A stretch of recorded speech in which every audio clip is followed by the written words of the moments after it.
सहज स्वाभाविक ज्ञान निधि करणहार भव क्षेम जान संशय है भरम दीन कृपा करि ज्ञान जहि दे शद जालन लखी खाली बानी रुझान करहु समन आसक्ति गुरु बंदो दुख पार की शेष भेट धरु हाथ वचन उचारो बंदगी सत प्रेम के साथ साहे बंदगी साहे बंदगी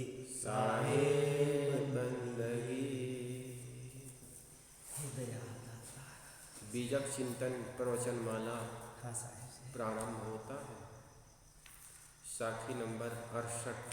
68 हाँ साहेब। लाई लावन हार की जाके लाई परजरे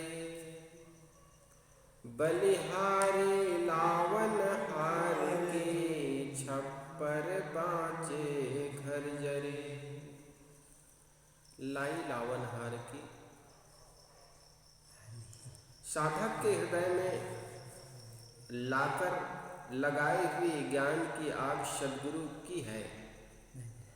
साधक के अंदर में जो ज्ञान की अग्नि है वो सद्गुरु के द्वारा लाई गई आग है, जिसकी आग से साधक के स्थूल सूक्ष्म माया के आसक्ति रूपी पंख या राग द्वेष के पंख जल गए और जीव पक्षी का संसार के विषयों में उड़ना बंद हो गया। ज्ञान अग्नि लाकर लगाने वाले सद्गुरु की प्रशंसा है। बलिहारी लावनहार की उस गुरु की बलिहारी है जिन्होंने साधक के हृदय में ज्ञान का प्रकाश पैदा की। इस संसार असार संसार से उनके मन में वैराग्य जगा। एक साधक के मन में वैराग्य जब जगता है तो या तो उस संसार को देख करके जगता है, साहित्यों को पढ़ करके जगता है, या सद्गुरु के द्वारा लगाए जाते हैं। जहाँ पर सद्गुरु संतों का पहुँचना नहीं होता वहाँ उनके सत्य साहित्य काम कर जाते हैं, और जहाँ पर सत्य साहित्य नहीं पहुँचते हैं फिर भी जग जाते हैं। तो कुछ ऐसे भी महापुरुष होते हैं, कुछ ऐसे भी साधक होते हैं जो आसपास के दृश्यों को, आसपास के लोगों को देख करके उससे ज्ञान अर्जन कर लेता। जैसे आपको एक घटना सुनाऊं। एक माँ थी।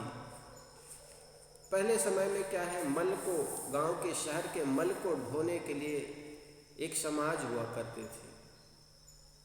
तो वो समाज में एक माता जी थी जो शहर की गंदगी को उठा करके ले जा करके गांव के बाहर फेंक आती थी।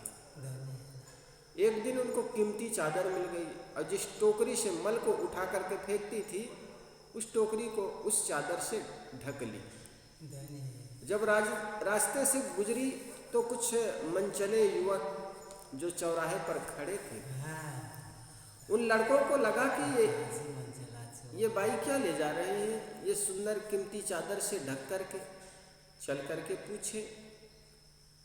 उन मनचले युवकों ने उस स्त्री को रोक करके पूछने लगे कि भाई क्या ले जा रही हो इतनी सुंदर कीमती चादर से ढक करके। उस मल ढोने वाले माई कहने लगी, करे कुछ नहीं है, ये शहर की गंदगी है, ले जा करके मैं बाहर डालाऊंगी और वही गंदगी को मैं ले जा रही हूँ। तो कुछ लोगों ने तो मान लिया, कुछ लड़के थे मनचले, उसमें से कुछ लोग मान गए, कुछ लड़के मान गए। वास्तव में ये मल तो ढोती है रोज, अब इस कीमती चादर मिल गई तो ढक ली होगी। लेकिन उसमें से कुछ लड़के ऐसे भी थे जिनको विश्वास ही नहीं, इतनी कीमती चादर से कोई मल ढक करके ले जाता, जरूर कोई ये बात छुपा रही हमसे। उनको कहे कि भाई उतारो, उतार करके बेचारी चादर हटा करके दिखाई, तो उसमें से भी कुछ लड़के को विश्वास हो गया वास्तव में से मल है, नाक सिकुड़ते हुए भागा वहाँ से। लेकिन कुछ लड़के ऐसे हैं कि उनको विश्वास ही नहीं हुआ, हो सकता है मल के अंदर भी कुछ छुपाई होगी, अन्यथा ये कितनी कीमती चादर क्यों ढकती। उन्होंने उस मल में हाथ डाल डाल करके खोजने लगा कोई कीमती चीज मिल जाए, अंततः उनको मिला नहीं। तब तक उन लोगों का बुढ़ापा आ गया था। ठीक ऐसा है संसार के भोगों के साथ होता है। पास पड़ोस के लोग जिस भोग के लिए उलझ रहे हैं, लड़ रहे हैं और एक दूसरे को ताना मार रहे हैं, एक दूसरे को रोज मैं तू तू करके लड़ रहे हैं, उस दृश्य को देख करके वे जान जाते हैं संसार के भोगों में हकीकत में कुछ है नहीं। तो वे वहीं से छोड़ करके उनके मन में विरक्ति का भाव पैदा हो जाते हैं। और कुछ लोग हैं, अरे इतने लोग फंसे हुए हैं, इतने लोग उलझे हुए, इतना लोग भोग रहे हैं, जरूर कुछ कीमती चीज होगी। क्योंकि व्यक्तियों की सत्यता का मूल्यांकन भीड़ों से करते हैं। इतने लोग भोग रहे हैं और कुछ ही लोग विरक्त हुए हैं, वह विरक्त लोग ही इस सुख से अछूते होंगे, अन्यथा इतने लोग पागल थोड़े हैं जो कि इतने लोग इस संसार के भोगों को भोग रहे हैं।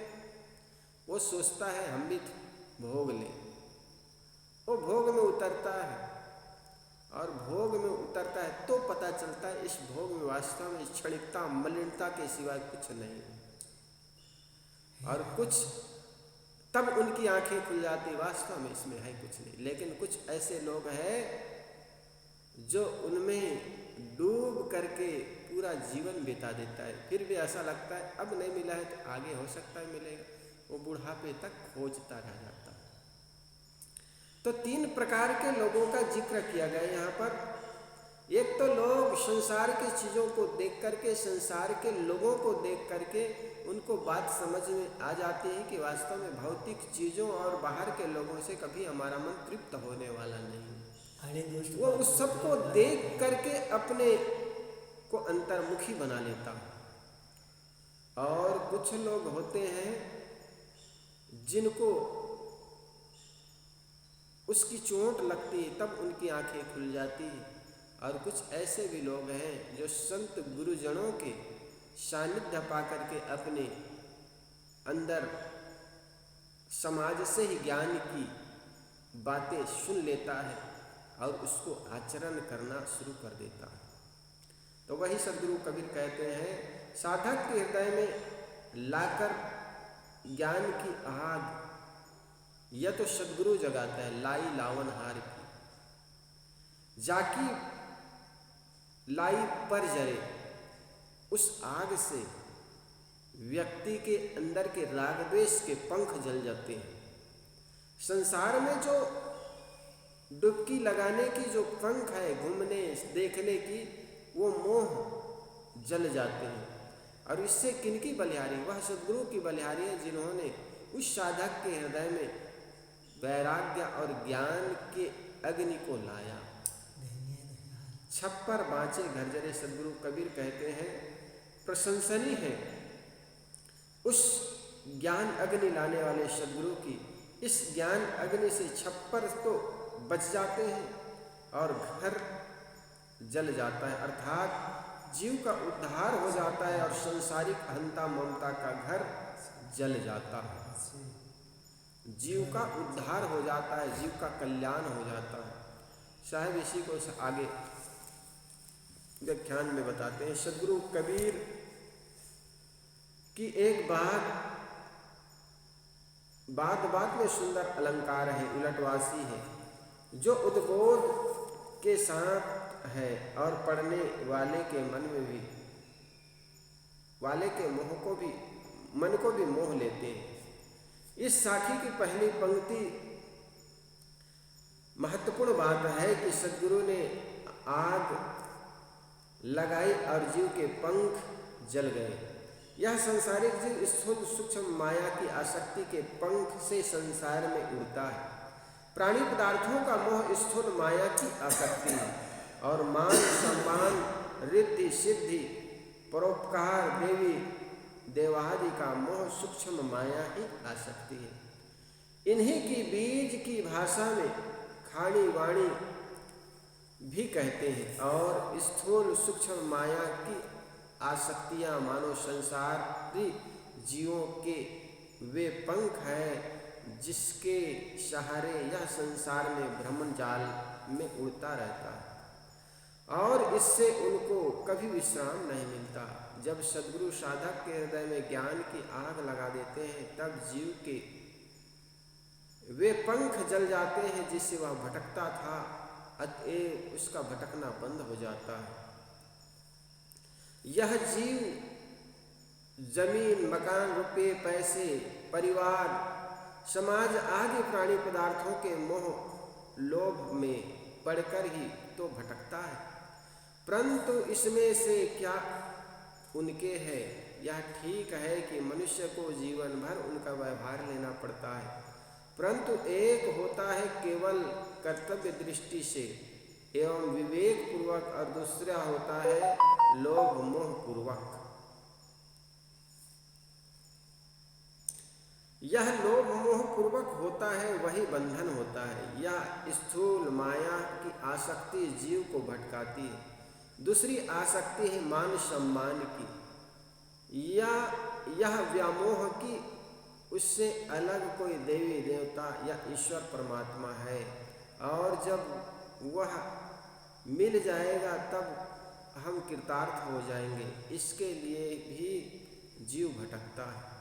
एक साधक को सच्चे एवं पारखी सद्गुरु मिलते हैं और उसे यह लखा देते हैं कि तुमसे अलग न तुम्हारा कोई त्राता है, न उद्धारक है, न आश्रय है, न आनंद धाम है। तुम ही तुम्हारे त्राता हो, रक्षक हो, उद्धारक हो, आश्रय स्थल एवं आनंद धाम हो। तब साधक का संसार में उड़ना बंद हो जाता है। वह कहाँ जाए, क्या लेने जाए, बाहर तो उसका कुछ है ही नहीं। उसका तो कुछ अपना है, वह उनका आत्मा स्वरूप है।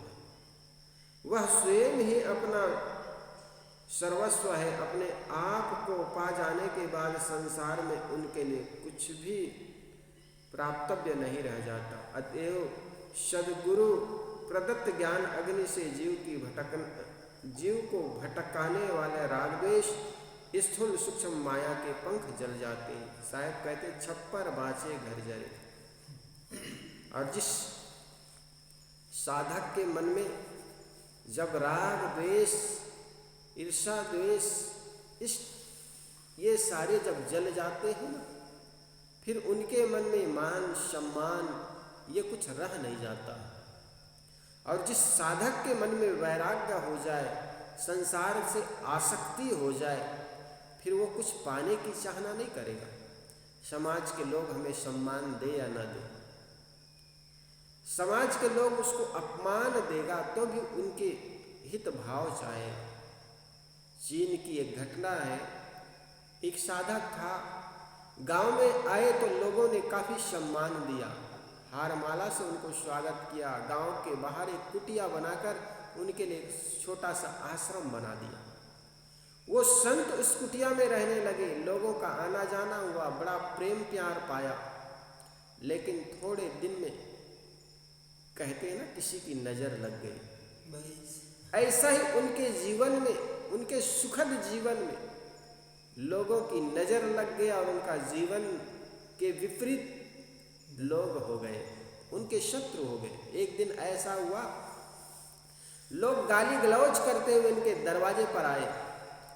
किसी ने पत्थर मारा, किसी ने गाली गलौज की, किसी ने आग लगाने का प्रयास किया झोपड़ी में। वो संत कुछ बोले नहीं। अंत में उन्होंने कहा, ये क्या हुआ?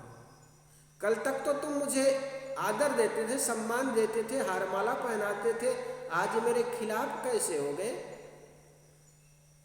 लोगों ने कहा, तुम कारण पूछते हो, मेरा कसूर क्या है ये पूछते हो? उस लड़के के, उस सन्यासी के कारण पूछने पर एक छोटा से बच्चे के उनको गोद में डाल दिया और कहे तुम कारण पूछते हो? इस लड़के की माँ ने कहा है ये बच्चे के बाप तुम हो, यही कारण है। इस लड़के की माँ ने कहा है कि इसके पिता तुम हो, इसलिए तुमको हमने सम्मान दिया, मान दिया, तूने हमारे साथ ऐसा किया। उस साधक ने कहा जब इतने लोग कहते हो तो तुम सत्य कहते हो, तुम सच ही कहते हो कि क्या फर्क पड़ता। लोग गाली गलौज करके पत्थर मार के चले गए और जब देर दोपहर हो गए तो बच्चा रोने लगा, चीखने लगा दूध के अभाव में। वो साधक ने सोचा ये दूध के अभाव में बच्चा मर जाएगा तो क्यों ना इसी बस्ती में जाकर के इसके लिए दूध मांगूं। जाकर के दूध मांगने लगा, लोग उनको गाली गलौज करने लगा, पत्थर मारने लगा। उस बच्चे को पत्थर से बचाते रहे और ऐसे दूध मांगते मांगते वो गलियों में भटक रहे थे। जरा सोचिए वो करुण दशा कैसी रही होगी, वो भयंकर दशा कैसी रही होगी। ऐसे भटकते भटकते उस दरवाजे पर पहुंचा जिस घर की बिटिया का वह बच्चा था। वो साधक जब चिल्लाने लगे कि मेरा कसूर है, मुझे बात समझ में आती, मुझे सजा मिलनी चाहिए, लेकिन इस बच्चे की क्या कसूर है, इनको तो कम से कम इनका दूध मिलना चाहिए। एक बच्चे की रोने की आवाज सुनकर जो माँ जन्म दी है वो माँ चुप कैसे रह सकती है। उस साधक की आवाज सुनकर के, उस बच्चे की चित्कार की आवाज सुनकर के वो माँ अपने को रोक नहीं पाई और अपने पिता के पैर में गिर करके कहे पिताजी मुझे माफ कर दो। वो सन्यासी, वो साधक जिसको आपने गाली गलौज करके आए, जिसके गोद में आपने बच्चे डाल के आए हैं, वो बच्चे उनके नहीं है। उनके असली बच्चे को मैं बचाने के लिए मैंने तो उस सन्यासी का नाम ले दिया था। उनके पिता ने कहा अरे भले पगली, ये बात पहले क्यों नहीं बताई? बेचारे को हमने इतना अपमान किया, इतने गालियां दिए और तुम अभी बता रहे हो। उनके पिता जाकर के उनके गोद से वो बच्चे को लेने लगे। उस साधक, उस सन्यासी ने कहा अब क्या हुआ? उनके पिताजी ने कहा कि इस लड़के की माँ ने कहा है कि इस लड़के के पिता आप नहीं हैं, कोई और लड़का है, उनको बचाने के लिए मेरी बिटिया ने तुम्हारा नाम ले दिया था। उस साधक ने कहा फर्क क्या पड़ता है जब इतने लोग कह रहे हो। उस बच्चे को दे दिए। वो पिता जिस लड़की ने जन्म दिया था, उनके पिता कहने लगे कि अरे भले आदमी, और गांव के लोग और कहने लगे अरे भले आदमी, तुमने इतना अपमान सह लिया, इतने तुम्हें पत्थर मारे लोगों ने, इतने अपमान की गालियां दी, इतनी अपमान की बातें कही, तो भी तुमने सह ली। उस संत ने कहा फर्क क्या पड़ता? कल तुम लोग मेरे से खुश थे, मुझे मान सम्मान दे रहे थे, और आज सुबह सुबह मेरे से अनबन हो गए, मेरे स्वभाव से कुछ आप नाराज हो गए, आज मुझे गालियां दे रहे थे। और क्या पड़ता है, अब मुझे फिर सम्मान या अच्छे वाक्यों से, अच्छे शब्दों से मुझे फिर प्रशंसा कर रहे हो, फर्क क्या पड़ता? कल तुम्हारे मन में गुस्सा था, मुझे गालियां दे रहे थे, मुझे भला बुरा कह रहे थे, मुझे जैसे आए वैसे ही पत्थर मार रहे थे। आज तुम्हारे मन में मेरे प्रति भाव है, श्रद्धा है, आज मेरे चरणों में झुक रहे हो कि कैसा सन्यासी, इतनी अपमान किए फिर भी हमें कुछ एक शब्द कहे नहीं, आप मेरे चरणों में गिर रहे हो, फर्क क्या पड़ता है? तुम्हारे अंदर में जो चीज है, कल तक मेरे प्रति गालियां थी, मुझे गालियां दिए, पत्थर मारे, आज मेरे प्रति श्रद्धा है, तुम मुझे श्रद्धा से नमन कर रहे हो, मेरे सम्मान के गीत गा रहे हो, मेरे प्रशंसा के गीत गा रहे हो, फर्क क्या पड़ता है? जिस साधक के हृदय में ज्ञान की अग्नि, वैराग्य की अग्नि लग गई है, जिसके जीवन में अनासक्ति का भाव पैदा हो गया है, ये संसार के लोग गालियां दे, ये संसार के लोग उनको मान सम्मान दे, फर्क क्या पड़ता? और जिसको मान सम्मान कहते हैं वो भी कुछ वाक्य है, कुछ शब्दों से, कुछ अक्षरों से बना है, और जिसको तुम गीत कहते हो, जिसको प्रशंसा कहते हो, वो भी कुछ शब्दों से बना है, और जिसको गालियाँ कहते हो, वो गालियाँ भी कुछ अक्षरों से बना है। और इसी अक्षर को आगे पीछे करने से वही गीत बन जाते हैं, कुछ फिर आगे पीछे करने से वही गालियाँ बन जाती, और वो गालियाँ आपके मुख से कुछ हवा के रूप में निकलती, फर्क क्या पड़ता।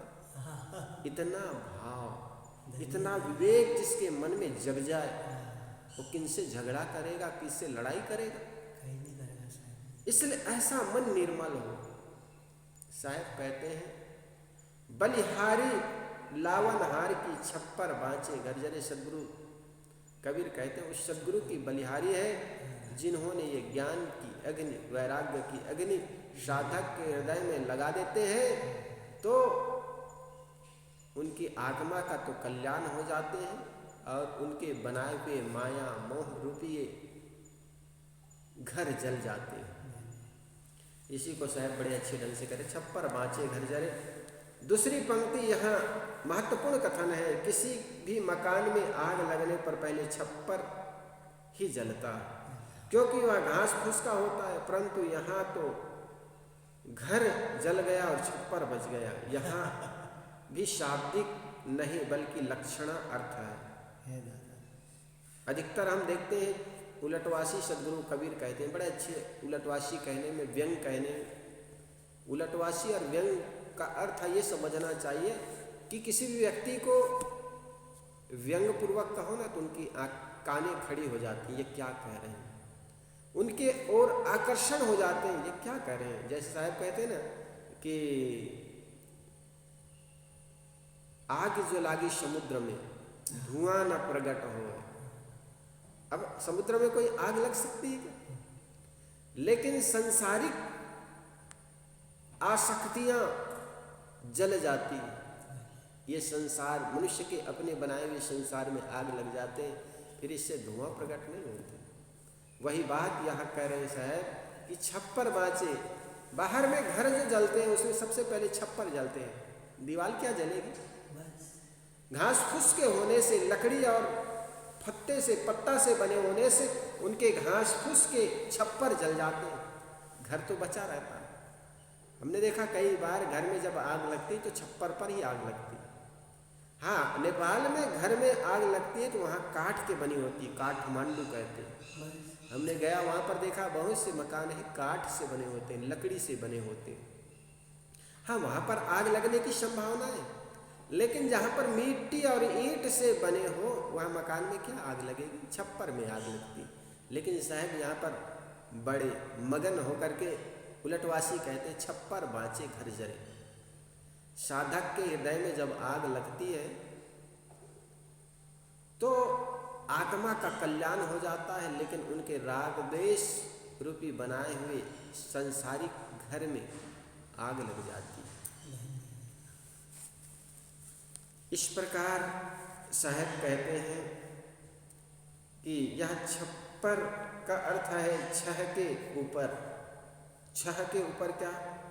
आँख, नाक, कान, जीभ तथा चमड़ी, ये 5 ज्ञानेंद्रियों और 6ठा मन। इस छहों के ऊपर 7वां चेतन जीव है, जिसे सद्गुरु ने लोक तथा वेद दोनों में प्रमाणित करने की प्रतिज्ञा की है, और उनके आगे साखी में इसी को बीजक का गुप्त कहा है। इस प्रकार छप्पर 6 इंद्रियों और मन के ऊपर जीव है, उसका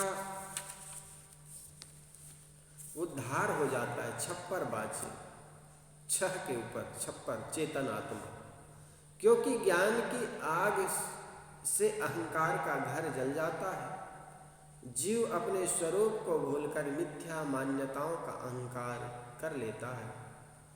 स्वरूप ज्ञान स्वरूप ज्ञान उदय होने पर अहंकार का घर जल जाता है। घर जारे घर उबरे, घर राखे घर जाए। सद्गुरु कबीर यह वचन भी इस बात की को पुष्ट करता है, जो अहंकार का घर जला देता है उसका स्वरूप स्थिति घर बच जाता है, और जो अहंकार का घर बचाए रखेगा उनका स्वरूप स्थिति घर नष्ट हो जाता है। सारांश यह है कि संसार के देह गेह आदि की अहंता ममता त्यागे बिना किसी का उद्धार नहीं हो सकता। परंतु यहाँ तो सद्गुरु की ज्ञान अग्नि से अहंता ममता का घर जल गया और जीव की कृतार्थ हो गया। बलिहारी लावनहार की इन सब में गुरु की सर्वाधिक प्रशंसा है, जिसने ज्ञान की आग लगाकर साधक के हृदय में लगाई। अतएव गुरु ही सर्वोपरि वंदनीय है। आगे साखी जीव की सर्वोच्चता। बूंद जो परा समुद्र में सो जानत सब कोय, समुद्र समाना बूंद में सो जाने विरला कोय। बड़ी अच्छी साखी है। बूंद जो पड़ा समुद्र में सो जानत सब कोय। सभी लोग जानते हैं कि ये बूंद बूंद मिलाकर के सागर बना है, परंतु समुद्र समाना बूंद में, ये समुद्र बूंद में समाया हुआ, इस बात को बहुत कम लोग जान पाते हैं। देखो ये बात बड़ी अच्छी है, समझने जैसा है। बारिश से जो बूंद, जल के बूंद समुद्र में पड़ती है उसे सब जानते हैं, क्योंकि बूंद बूंद से घड़ा भरे कहते हैं। उसी प्रकार अनेक नदियों के पानी इकट्ठे हो करके एक सागर का रूप ले लेता। जिसको आप नदी कहते हो, उसमें छोटी बड़ी नदियों नालों की पानी आकर के, आपने सुना होगा या देखा होगा, गंगा गंगोत्री से जब निकलती है तो बहुत छोटा छिद्र है वहाँ पर, बूंद बूंद करके पानी गिरता रहता है, गिरता रहता है। हिमालय से जब गंगोत्री से पानी गिर रहा है तो बहुत बूंद बूंद करके गिरता है। वही आते आते हरिद्वार ऋषिकेश के पास बड़ा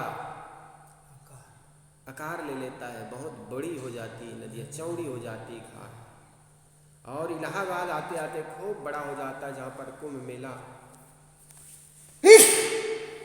इस बार लगना है।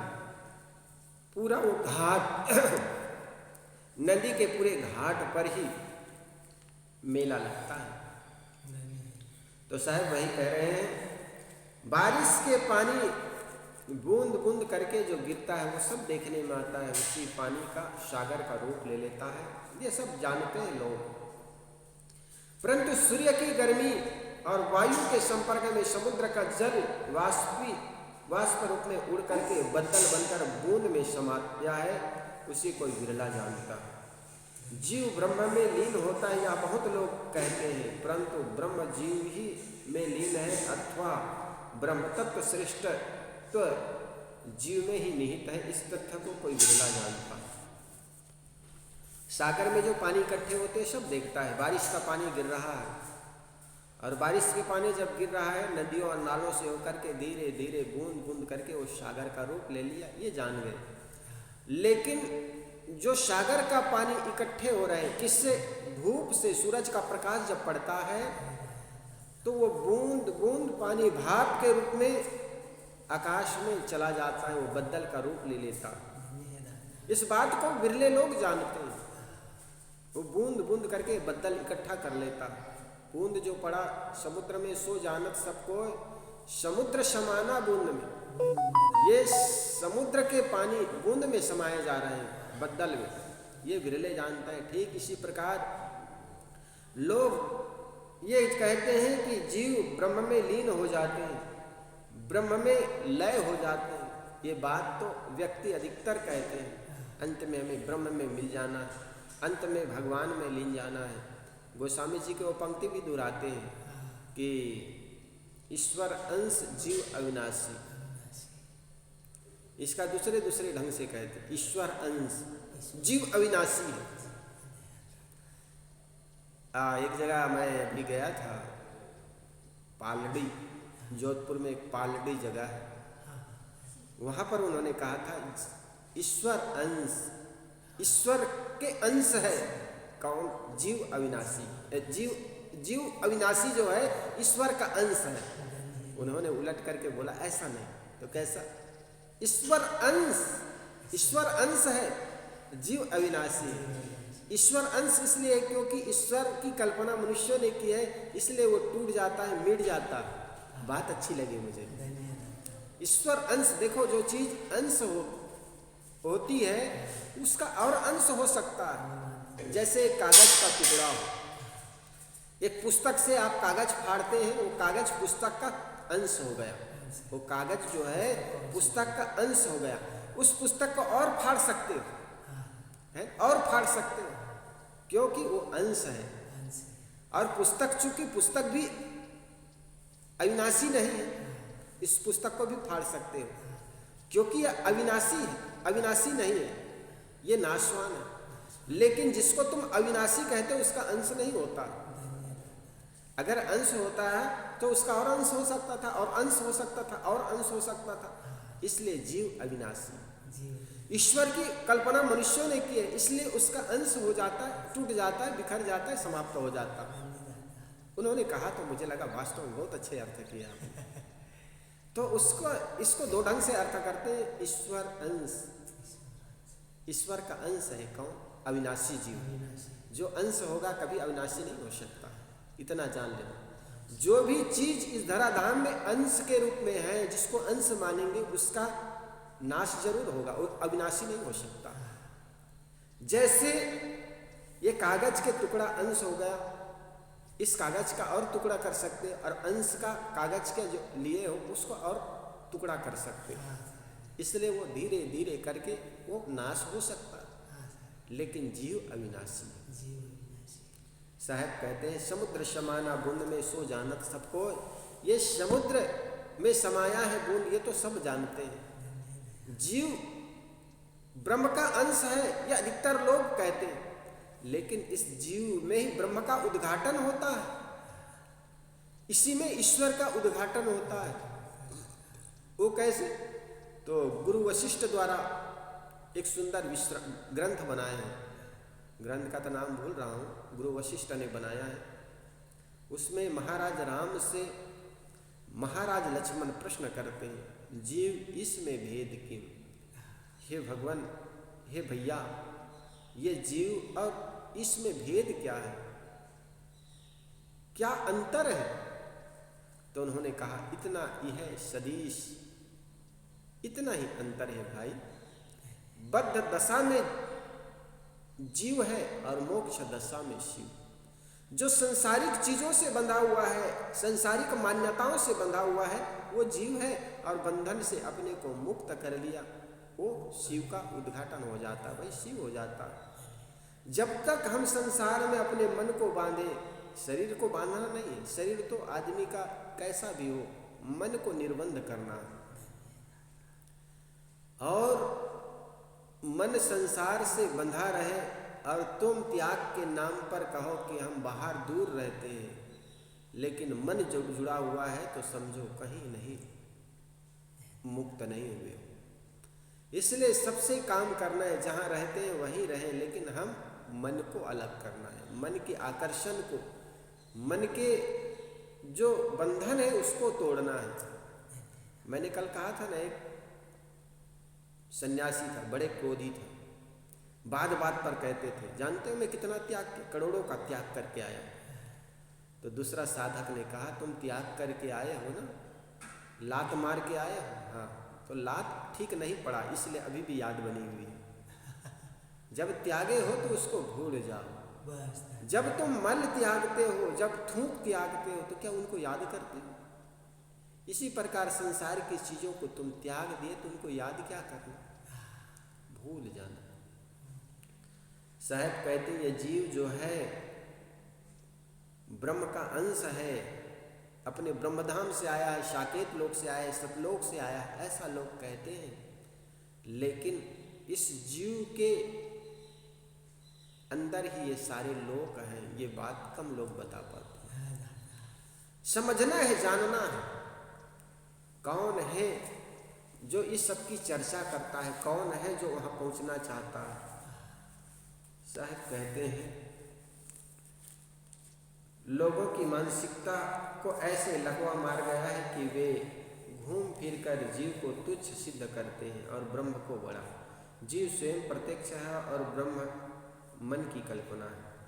परंतु मनुष्य की प्रायः आदत है कि वह थाली में लड्डू छोड़ करके मन कल्पना के लड्डू खाना चाहता है। सारे वेद शास्त्र ज्ञान विज्ञान तथा ईश्वर ब्रह्म को ही कल्पना करने वाला जीव ही है।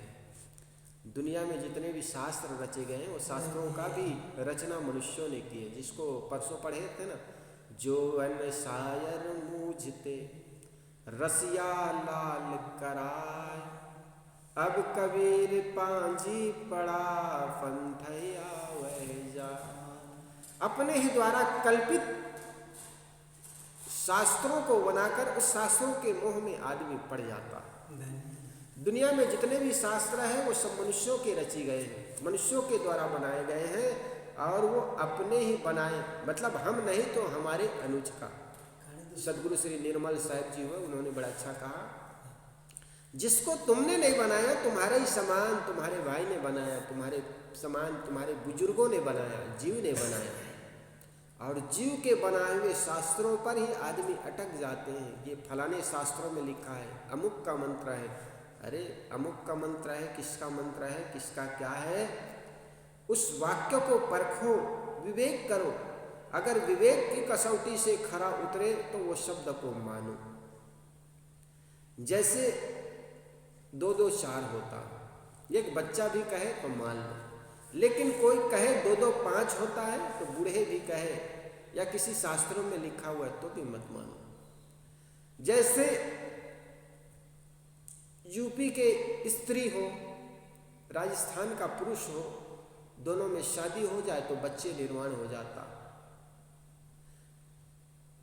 अब ये कोई साधारण पुस्तक में लिखा हो या कोई बड़े ग्रंथ में लिखा हो, सत्य है। लेकिन कोई कहे कि मेढकी से पैदा हुआ मंदोदरी, या कोई ऋषि घड़ा से पैदा हुआ, ऋषि श्रृंग को कहा जाता है घड़े से पैदा हुआ। अनेक ऋषियों को कहा गया कि कहीं अवैज्ञानिक पूर्वक पैदा होने की जो बात बताई जाती है वो किसी भी ग्रंथ में लिखा हो, ये गलत है। माता पिता या स्त्री पुरुष के संबंध से बच्चे का निर्माण होता है। अब कोई कहे कि जमीन से पैदा हुआ, कोई कहे खीर खाकर पैदा हुआ, कोई कहे कि मटका से पैदा हुआ, कोई मेढकी से पैदा हुआ। साहब कहते हैं ये बात अगर कोई लिखी हुई शास्त्रों में तो भी ये सत्य नहीं ठहरता। और जो साधारण व्यक्ति के द्वारा साधारण पुस्तक में भी लिखी गई है कि स्त्री पुरुष के संबंध से बच्चे पैदा हुए हैं या ये बच्चा फलाना स्त्री और फलाना पिता का है तो वो मान्य है। तो साहब वही कह रहे हैं कि जो बात लोगों के मस्तिष्क को लकवा मार गया है, आदमी उस पर विचार नहीं कर, मस्तिष्क को लकवा मार जाना अर्थात तो विचार नहीं करना। परंतु मनुष्य को प्रायः आदत है कि वह थाली में रखे हुए लड्डू को खाता नहीं, वह काल्पनिक लड्डू में से पेट भरना चाहते। सारे वेद शास्त्र ज्ञान विज्ञान तथा ईश्वर ब्रह्म को भी कल्पना करने वाला जीव ही है। जीव यदि ब्रह्म की कल्पना न करता तो उनकी चर्चा ही कहीं करते हैं। वे जीव कहीं नहीं होते। कबीर साहब यथार्थवादी संत है, वे जीव के महत्ता को प्रदर्शित करते हैं। उक्त साखे में उदाहरण बूंद समुद्र की घटना दोनों प्रकार से सत्य है। अर्थात बूंद समुद्र में गिरती है तथा समुद्र भाप बनकर बूंद में समाता है। बूंद का समुद्र में गिरना सब जानते हैं, परंतु समुद्र का बूंद बनना समझदार लोग जानते हैं। कोई भी उदाहरण एक अंश में लिया जाता है। जीव से अलग ब्रह्म ऐसा कुछ नहीं है कि उसमें जीव लीन हो। कहते हैं ना ब्रह्म में लीन हो गया, ब्रह्म में लीन हो गया, ये कहने का एक ढंग है। परंतु जीव स्वयं प्रत्यक्ष है, उनके मन में ब्रह्म का कल्पना विद्यमान है। संसार में हल्ला है, कि जीव ब्रह्म में लीन हो जाता है, परंतु सद्गुरु कहते हैं यह तो कोई समझदार ही समझेगा कि जीव से अलग ब्रह्म का कोई अस्तित्व नहीं है, जीव ही में ब्रह्म तत्व लीन है। ब्रह्म तत्व जीव से पृथक वृहद अर्थात महान होने का बीज है। हम जिस ब्रह्मत्व की कल्पना करते हैं, जीव को हटा देने पर उनकी कल्पना ही संभव नहीं। महान होने की सारी संभावनाएं जीव में ही है। राम, कृष्ण, बुद्ध, महावीर जीव थे। जरथुस्त, सुकरात, लाओत्से, मूसा, ईसा, मोहम्मद जीव थे। शंकर, उदयन, धर्मकीर्ति, कबीर, नानक, दयानंद, विवेकानंद जीव थे। वाल्मीकि, व्यास, सूर, तुलसी जीव थे। ज्ञान विज्ञान के सारे अन्वेषक सब तो जीव है। जीव के अलावा कौन है जिसने धरती पर आकर कोई ज्ञान विज्ञान का स्वरूप प्रदर्शन किया? सारे शास्त्र, सारी विद्याओं और सारे ज्ञान विज्ञान का जनक जीव है। जीव अपने स्वरूप को न समझकर संसार में विषय भोगों की इच्छा करके भटकता है, और जीव ही अपने स्वरूप को समझकर तथा सारी इच्छाओं को छोड़कर अपने स्वरूप में स्थित हो जाता है और कृतार्थ हो जाता है। ये सब कौन है? जीव से ही होता है ये सारी घटनाएं। इसलिए साहब कहते हैं अतएव जीव ब्रह्म में लीन होता है, किंतु ब्रह्मत्व जीव में ही। अतएव जीव ब्रह्म में नहीं लीन होता है, किंतु ब्रह्मत्व जीव ही में लीन है। सोचने की शुरुआत ब्रह्म की तरफ से मत करो, किंतु जीव की तरफ से करो। ब्रह्मत्व, श्रेष्ठत्व, शिवत्व जीव के गुण हैं। इस संसार में जीव सर्वोच्च सत्ता है। सभी व्यक्तियों के भीतर मैं हूँ यह आभास करने वाला जीव ही है। जीव कृतार्थ एवं मुक्त हो जाने पर किसी ब्रह्म में लीन नहीं होता है, क्योंकि जीव से अलग कहीं कोई ब्रह्म नहीं है। किंतु जीव में ब्रह्मत्व का, शिवत्व का, श्रेष्ठत्व का, गुरुत्व का अर्थात उनके अपने चेतन स्वरूप का पूर्णतया उद्घाटन होता है। तब यह कृतार्थ हो जाता है, सब तरफ से मुक्त हो जाता है। इनका अर्थ यही है कि जीव जान लेता है कि मैं स्वयं पूर्ण काम हूँ, अखंड शुद्ध बुद्ध चेतन हूँ, स्वभावतः परम तृप्त हूँ, और इस प्रकार जानकर तदनुरूप स्वरूपस्थ हो जाता है। तब वह कृतार्थ हो जाता है। इस स्वरूप स्थिति की ही अपनी अपनी भाषा में कोई कुछ कह ले।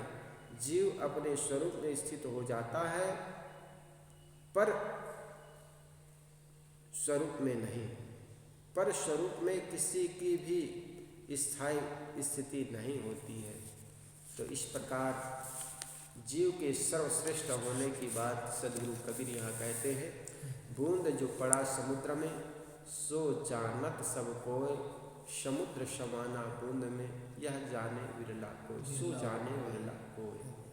बोलिए सद्गुरुदेव की जय। वंदनीय है गुरुदेव तुमको, वंदनीय है गुरुदेव। काले जाल के फंदा भारी, काले जाल के फंदा भारी, मर्म न जानत के तुमको, वंदनीय है गुरुदेव। वेद शास्त्र सब खोजत हारे, वेद शास्त्र सब खोजत हारे, मर्म न जानत के तुमको, वंदनीय है गुरुदेव, वंदनीय है गुरुदेव तुमको।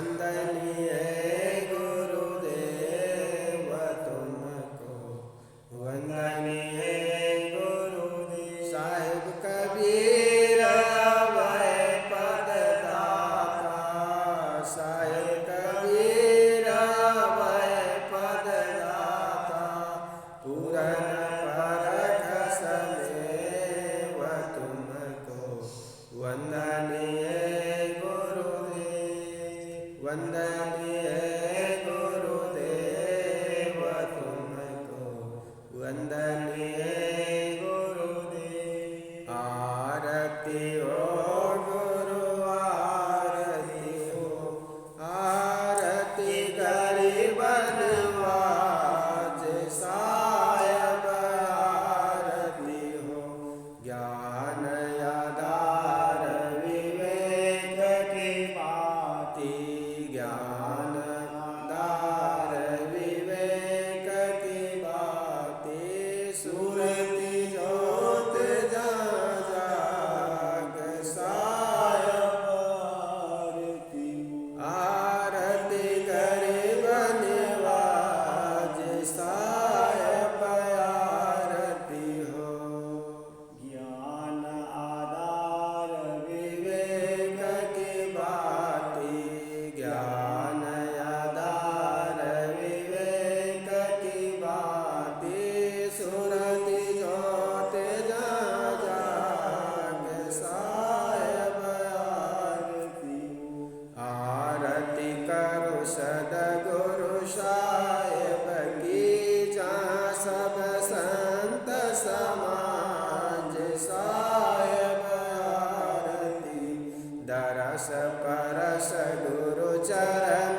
शरण, यो दरस परस गुरु चरण शरण, भयो टूट गयो यम जाल साहिब आरती हो, आरती गरीब निवाज साहिब आरती, साहिब कबीर संतन की कृपा से, साहिब कबीर संतन की कृपा से, भयो परख प्रकाश साहिब आरती हो, आरती गरीब निवाज साहिब आरती हो, आरती दीन दयाल साहिब आरती हो, आरती दास जान निज आपनो बिनती सुनिए मोर, विनवता कर जोर के गुरु शरणागत तो, काम क्रोध मद लोभ में नित मैं रहूं, भुला न दीन दास प्रभु जान के लीजे बंदिश, मम दृष्टि महामलिन है खान बान के बीच, दया करी गुरु बोधिए मैं पदम अति नीच, काल जाल बहु फेर में परहूं निपट गंवार, शरण आए की लाज है साहिब लीजे उबार, मन वच कर्म गुरु साधु से टूटे नाम मने, बंदिशोर या दीजिए वरदान सदा अच्छे, साहिब के दरबार में कमी काहू की नाय, बंदा मोह पावे नहीं चूक चाकरी ना, गुरुरधिकं तत्त्वं ना